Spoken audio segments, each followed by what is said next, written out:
I was just asked a question by Richard that does ECAL affect the bus industry? No, it doesn't.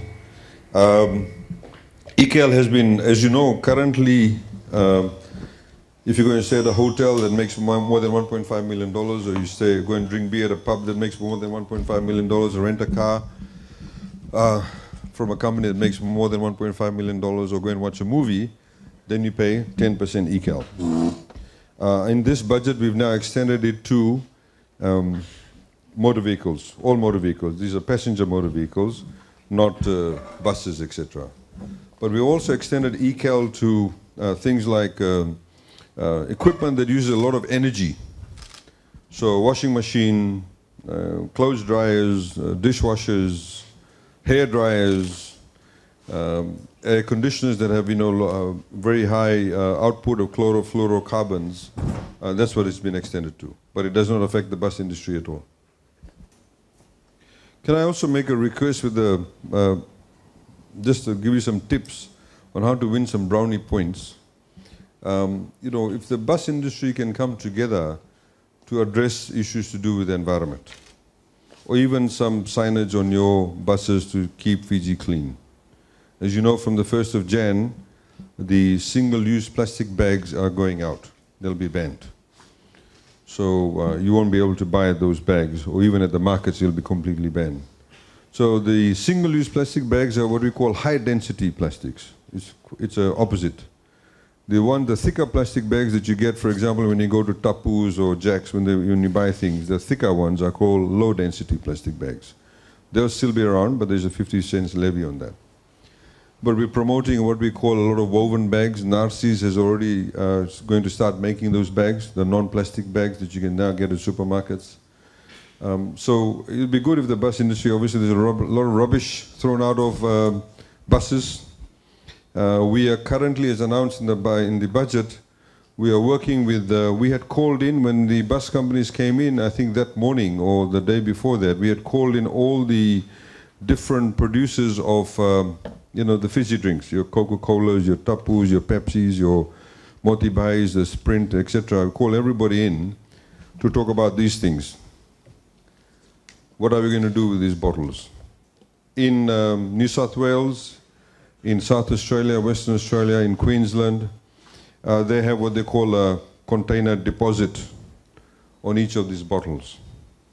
So if I finish drinking this bottle of water, I can then go and sell back this empty bottle for 10 cents or 15 cents, whatever the case is. We still do that with beer bottles. People drive around and buy the beer bottles off you. A lot of people keep it, so they sell it and they make money from it. So we need to do a similar thing with this. When FRA cleans all the highway, cuts all the grass, you can see this massive revelation of rubbish from the undergrowth that's been cut. And obviously we want to get rid of that, because we need to think long term. It's not just a problem in terms of blocking up all the drains and the rubbish that causes flooding, etc., but also in terms of the whole image of Fiji. People come to Fiji because we're supposed to be clean and pristine environment. All of you have a stake on it. Some of you actually, I know, provide services to the tourism sector. They will stop coming to Fiji if Fiji is no longer clean. So it's in all of our interest to ensure that we keep the place clean. So you could also give a hand in that. As announced in the budget also, that the Namboro landfill area, we're going to give away land to people to set up waste management systems. There's already a company that crushes these bottles into small pellets. There's other ways of recycling or waste managing that, so we're going to have that as a tax-free zone, that land around the Namboro area, and of course we can extend that to other areas in Fiji too.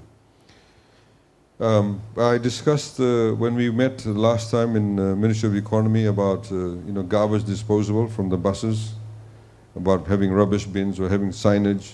We need to create a culture. People don't automatically do it. And you can't always have laws for every single thing, because you'll be charging penalties or fines to people for everything. So we need to change that entire culture of how we view our environment, and you play a very pivotal role, because we literally carry tens of thousands of people.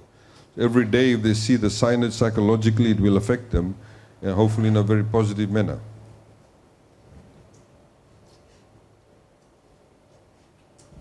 Thank you very much, Minister. I just wanted to know that we have went to Niranjan's Autoport yesterday and asked for the new price of the buses for Euro 5. And they told us the price will go to $160,000 a chassis.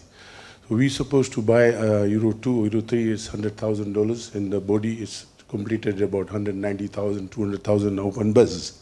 Now our cost will be go up to $100,000 in open buses, 50,000 per chassis plus the interest. And also I appreciate the Fiji First government. Before we worked the other government 20 years back, they has made tax free for the bus industry. We have changed all the buses. We have changed all the buses, make it new, all the buses, spend so much money. Now on that rate, we are going to 68 cents and 70 cents fare. The bus price will be go coach about $350,000 in Euro 5. So what's the question? The question is this, the prices bus will go high. I don't think so the operators can buy the buses now because the Euro 5. The prices will go 250,000 open buses and the coach will be go 350,000 because the chassis price will go 150,000, 50,000 per Euro 5. So basically the bus price will go up and also the dollar value and the currency. Okay, there are a couple of issues. First of all, the price that Niranjan's given you, we need to check the price, whether that is the correct price or not, because as you know that duty-exempt items that are brought into Fiji, they cannot simply just charge whatever price they want. There needs to be a particular margin. And I'm afraid that Niranjan's has been notoriously known for their having very high margins, and I'm being factual about it. I don't know if anybody from Niranjan's is here, but they have been notorious about that. The fact of the matter is that they need to be in the ball game too. They need to work more on volume as opposed to making a kill on one sale. But we will check their prices, and also check the price that you are quoting. The other issue is that the reality is that we've also, as announced in the budget, you can also import ready-made buses. You know that. And that's 0% duty. You can also import second-hand buses. As long as Euro 4, age does not matter, as long as it's Euro 4. So you have that option also available to you.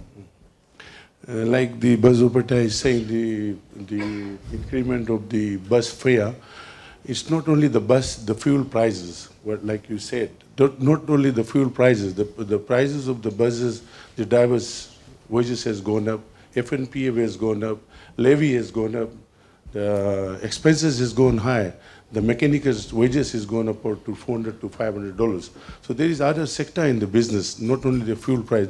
These other businesses are too. I can see the Punya and Sons and other factor. I'm cutting goods to Lambasa. They put their prices up, all rice prices, or flour price going up, all prices.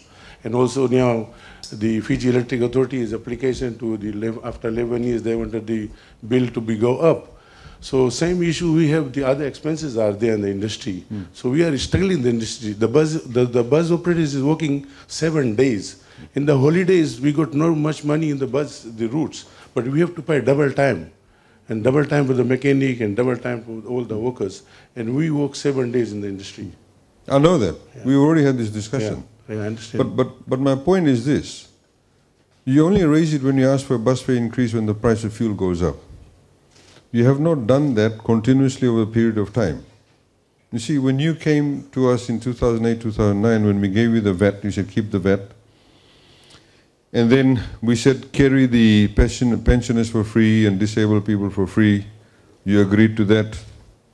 And then come last year, as you know, you said you no longer will carry them for free, the pensioners and the disabled people. So now we're paying for them. As you know, we give them $40 a month. So we're paying for that now. So you're no longer doing that. So we've taken that cost away from you. Now with the school children, we've taken that cost away from you too. You know where you had to carry these people all the time until 7 p.m. My point is that as an industry, you actually have not helped yourself for a period of time because you have not continuously made those representations. Only now you're doing that. But you have not done that. Other people have done that. Right? So you have a current submission before FCCC, and I've said to you that let them go through the process. But if hopefully at this meeting today, tomorrow, I don't know if you're meeting tomorrow, but if today, if you can come up with even further, nuanced approach to increases, go and submit your recommendation or make your submissions to FCCC. But it needs to be based on some kind of, fundamental facts. Something that can be used as a determinant for future determinations. Don't think of one-off. Think long-term. The reality is that most of you, well, only half of you have given your accounts. I didn't want to talk about this, but you've raised the issue, and let me talk about it. Only half of you have submitted your accounts. And the half that have submitted, some of them aren't even audited. So you see, if you say that these are the costs, and I know these are the costs, if you say the fuel prices need to increase, I know it needs to be increased because of fuel prices, etc., then where are your audited accounts? You cannot expect everybody to see or have a particular level of integrity and credibility if you are not also being transparent yourself. And it's individual companies, you need to tell each other, your association needs to create that culture of transparency in all your companies. You have to do that. So if, the CEO of FCCC says, okay, give me all your audited accounts, and if he sees that some of you are making losses, and a majority of you are making losses, then you can say, yes, this is the reality. EFL has to give all the entire books. It's audited. The latest annual report has to be given in. Based on that, they will make recommendations, they hear from the public, etc. Punja and Sons, whoever else it is, they have to give the entire accounts to them. Most of you have not given your accounts. How can they make a determination? It's a fact. All of these people who go to FCCC have to give all their accounts. Open their books. Most of you have not done that. So you as an industry need to become transparent too. It's very important. Thank you. Dave, you gave us a VAT portion, that we keep the VAT. Correct me if I'm wrong, I think at the same time we also gave away the 18 cents per litre, the fuel rebate that we were getting then. That time the VAT portion was 15%, I think. And in contrast with that, we gave away the 18 cents per litre fuel rebate. I can't remember, but if you did do that, it was a mutually agreed agreement. Nobody forced you to do it. No, but I'm just saying that part has been neglected. What part has been neglected? The 18 cents, we keep forgetting that we did a contract. Yeah, but then I can also say you're neglecting the fact that the fuel price went down all the way to 34 cents a barrel. For years. For years.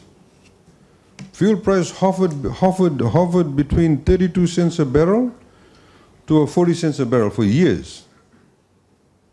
You didn't come back to us on that. So let's not do this tit for tat. Get out of that space. Let's look at the future, what is there now, and then we can move forward.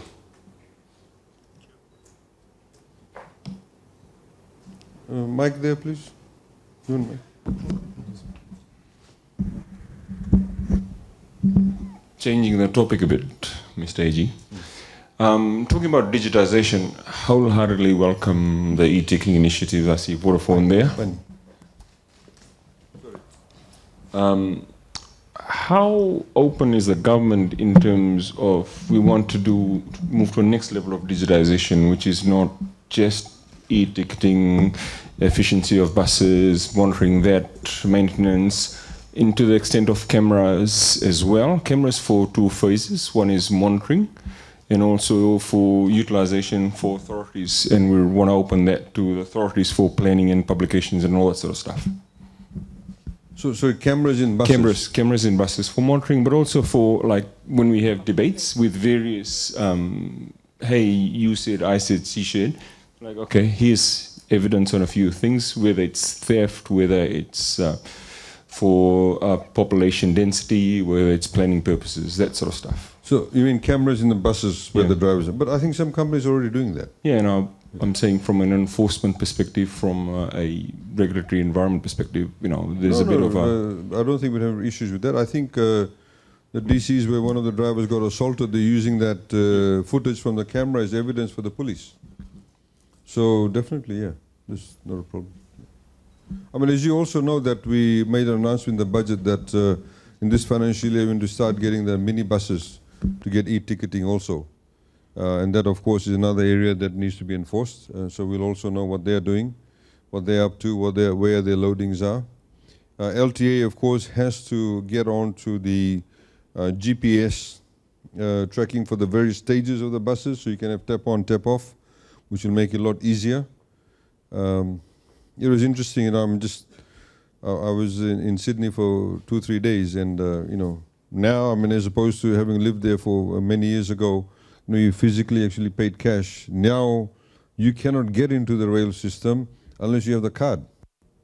So even if it's for a single travel, you have to buy the card, load the money on the card. In fact, there's a small charge for the card, but don't do that. You just simply load on the money for that. So the reality of what I was saying is that many Fijians who travel to Sydney are quite happy to do that over there, but as soon as they come to Fiji, they don't want to do that. You know, the same way that when we're building these 4-lane roads, every person says you have to have a right turn to go into, you know, your area, but they're quite happy to go to Australia and New Zealand and travel 2 kilometers to do a U-turn to come back. But in Fiji, they'll want to turn everywhere.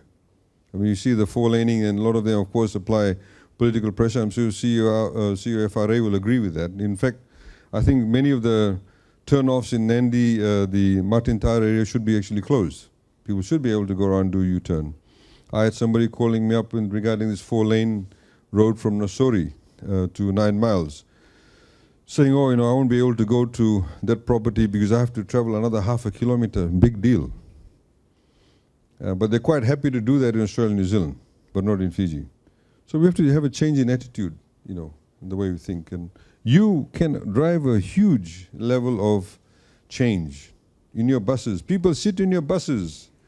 If you play videos, if you have signage in your buses, people sit there day in, day out, it'll subconsciously sink into their heads. Not a single bus owner has any signage in their bus to say, we are providing, you know, wonderful service, or because of us, you're able to get to work. Even if you have said something like that, every day they'll see that, it'll sink into their head. Please do that. It doesn't cost you much. I see a lot of nice big cars parked outside.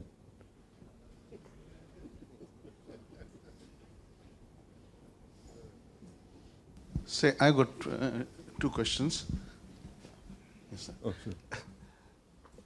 One question is, moving forward after this review done, you know, which side is going to fall? Who's going to look after the fare reviews? Is it going to be FCCC or is it going to go back to LTA? That's one. If you can answer that. No, please go. And the second is, recently there was a law passed, as you're the EG, and that the bus companies should only object for the bus applications, and the taxis for the taxis, and carriers for the taxi. Some places where bus companies are operating, you know, and they are applying, so we can't object those applications now. So say that last part again? We can't object. The bus companies cannot object to a Vitimini or to a taxi or to a carrier. So it's going to affect our revenue. Yeah, I mean these are under the regulations. I mean, these regulations are done by the minister responsible, and of course they get you know, drafted in the AG's office. But I think the issue has been in some parts like Lambasa. Bus companies were objecting to people getting taxi permits. One company in particular is notorious for that. And I think you know who I'm talking about. And that obviously, you know, they have a different service provider, but not just that, but the people want to travel. So for example, if you're going to start objecting to some taxis near a hospital, the buses may stop running at 6 or 7 p.m. I'm talking more about the rural areas. And if you're going to stop, you know, if you're going to try and stop a taxi company from running a taxi from there, and you're actually depriving those people who are going to the hospital from a valuable service. So I think you need to understand that there are different sort of clientele base also. You know, I don't know too much about the details in respect of that, but I think that was the general thinking around it. In respect of going forward with the bus fares, I think that's another issue that needs to be looked at. I mean, to be frank, I think FCCC is in a much better position to carry out those kind of economic assessments as opposed to LTA, because they have a very good team of people who don't only just assess accounts, etc., of companies just for bus companies, but they do it for a whole range of people. And so going forward, I mean, FCCC may be the best organization to do that. But as far as the regulatory provision is concerned, there may need to be some regulatory changes that need to take place to give clarity to that. So that means like the oil company's price going up and down, and flour and other regulated item, is FCCC going to put a formula or put something in place for the cost? How are we going to You need to make those submissions yourself. You need to make submissions, what I'm saying. There's been very little submissions by yourselves based on that, whether to LTA, whether to FCCC. The submission basically been determined by fuel price increases. But from my understanding of it, that so far the Bus Operators Association has not given a very sophisticated approach to what are the other factors. I mean, talking about it now, but there's been no, weighting given. So you can say the other factors, but how much weight do you give to it? When you do pricing, you have to look at how much weight. So like Punja and Sons, when they bring in wheat, they buy the wheat from Australia. That's a price they cannot control. So immediately that's one cost, the cost of your raw material, which they grind and make flour. But then they may add other things to it. Sometimes they add things, vitamins, etc. Then the cost of electricity, cost of labor, and then the cost of warehousing, and then the cost of the freight to the retail outlets. And then at the retail outlet, they also have their own mechanism, module too. So for them, the storage, the cost of the salesperson, the cashier, etc., they have a different weighting too. There's another model to it because those costs are based on Viti Levu. So if they then send it out to Vanwa Levu, then what is the cost on that? So I don't think your people's submissions have also been based along those lines either. You're just giving one price across, across the board. And I mean, I accept the fact. The price of labor has gone up, etc. And if your industry in particular is labor intensive, then you need to factor that in. But you haven't done that. You can't blame anybody else for doing it.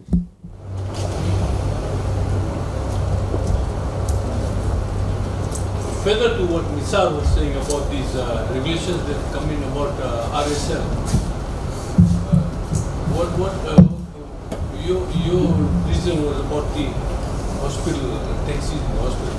But what we are providing buses between Nandi and Rutaba, and with half a dozen RSL applications coming, we can't object to that. That's the more reason why we're worried about it. Have you made a submission to LTA about it? We just saw the regulation. Okay. We got off guard. When the regulation is coming, then we came to know what this is going on. Okay, if you're making representation to LTA, who listens to it? We can't even get an appointment with them. So who listens to it? It's already gazetted, it's already law. We should have been consulted on this thing. We would proceed. If there is no bus service in certain area, they want to give RSL, we'll welcome that. But the fact is, where bus service is provided, we got 10, 15 trips running there, then some smart people come in and put in RSL, we get the payment. So where do you go? How can we object to that? That's the more reason why everybody's worried. I'll make sure that the CLTA meets up with you. Okay.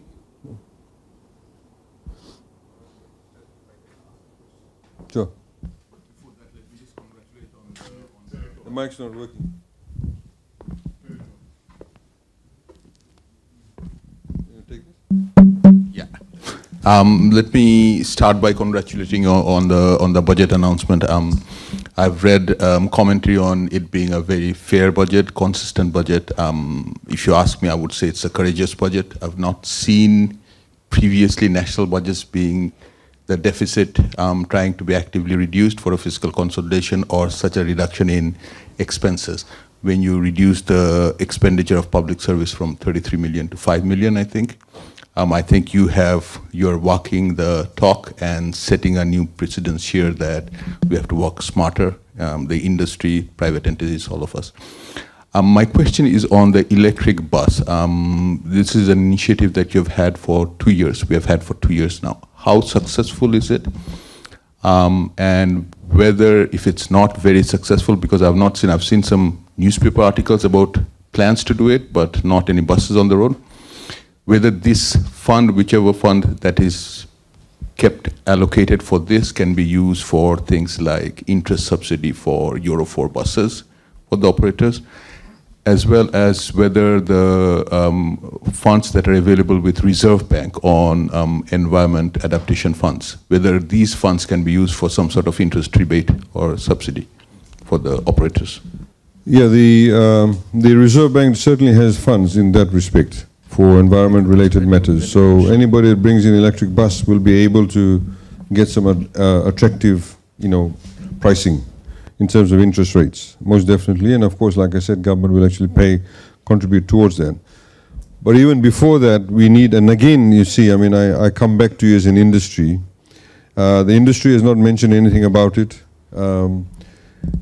You need electric charging stations, right?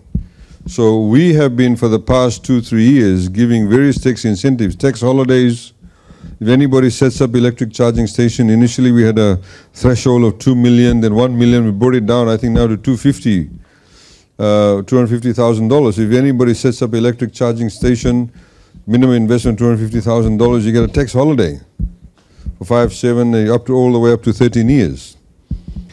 Many countries, the bus associations actually collaborate and come together. So the bus associations would actually put up electric charging stations themselves and get tax holiday themselves. There's nothing stopping you from setting up a private company that all of you can be shareholders in and set up an electric charging station. Many companies, many overseas individual companies do that. So it will reduce your cost eventually. So somebody needs to set up electric charging stations. Maybe Total can do that. I don't know whether it's going to bite into your profits, but because Fiji produces the incremental energy demand from liquid hydrocarbon. So I think in terms of net emission, it's not sure whether it's setting up an electric station where you reduce emission on the road. You're probably shifting that emission onto an EFL station based on HFO. Well, no, I think it depends, on the uptake of renewable energy sources by EFL Absolutely. itself. So it has to be both. Yeah, so it obviously needs to be done simultaneously. Right. And that's the whole idea. We have a target by 2030 to achieve full renewable capacity for EFL. And with the current divestment of shares in EFL, we understand that there will be some strategic partners in that space also. We have a French company and an Australian company is very keen to work with EFL in that space. So there's a number of exciting prospects. But I think, getting back to your the first point you made. Yeah, if energy, our reports say that energy efficiency typically can save up to 1/3 of the carbon emissions. Given that Euro 4 buses will be much more efficient than what we have in the road today, the same facility that you're giving for electric buses, are you envisaging giving the same for new Euro 4 buses that will come in and ply the road for 10, 15 years? Well, I think the way that we approached it is that we're looking at interest rate costs. So again, we've talked to the Reserve Bank of Fiji, people bring in new Euro 4 buses. Even for second-hand buses, we're looking at interest rate subsidization. That's very commendable. So, and I think the other point, of course, also is that there's nothing, we've opened it up, there's nothing stopping the bus operators from bringing in second-hand Euro 4 vehicles, buses, which I think will be fairly attractive in pricing. I suggest you very quickly go off to Japan or somewhere like that. You can, what really amazes me, and I don't want to say this all the time, I'm really amazed that you people don't work well together. You could be doing bulk purchasing. If you went as an association and went to some company and said, look, instead of individual people going buying 1 or 2 buses, if you all went as an association and said we want to order 70 buses, you get fantastic pricing. So I really don't see much work of the association doing many of these things collaboratively. You simply only come together when you want a bus fare increase. Seriously. But there are so many things you can do. I mean, the point about Euro 4, like, as highlighted by the CEO of Total, that in the long run, it saves you cost because you get better, mileage for your fuel. At the moment, because of the sulfur content, etc., the same amount of fuel in Euro 4 will take you a lot further, as opposed to the Euro 2 or whatever. In the long run, you're making money, so you're actually making an investment. So I really suggest, again, if you as an association can spend today looking at how you can do a lot more things together as an organization, and you get much better efficiency, you get a lot better PR, a lot better awareness, and obviously you'll be able to save a lot of money too.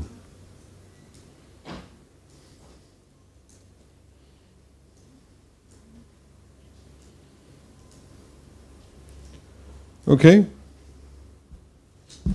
One last question. Sure. Say, like every time there is a saying that there will be the banks will look into the interest rate and give us a better rate for buying chassis or funding the new bus, but it never happens. It has happened. I checked with the Reserve Bank of Fiji. You raised it with me the last time. I understand a number of companies actually have benefited from an interest rate of less than 5%. Maybe they're not telling you. But I checked with the governor of the Reserve Bank of Fiji, and people have actually received those subsidized interest rates. Okay. But when the association gets that, it's not happening. So it's no, it's individual companies have benefited from it. Okay. Yeah. So it's only applicable companies earning 1.5 million or less. Yes. Gross turnover less than $1.5 million. So the whole idea was to help the small guys.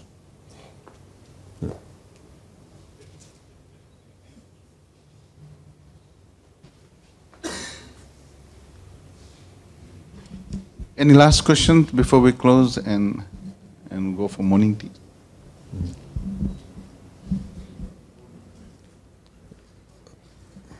So I understand there is no more questions. Thank you very much for your speech. It was a very powerful speech. I think bus operators will get some good information from that.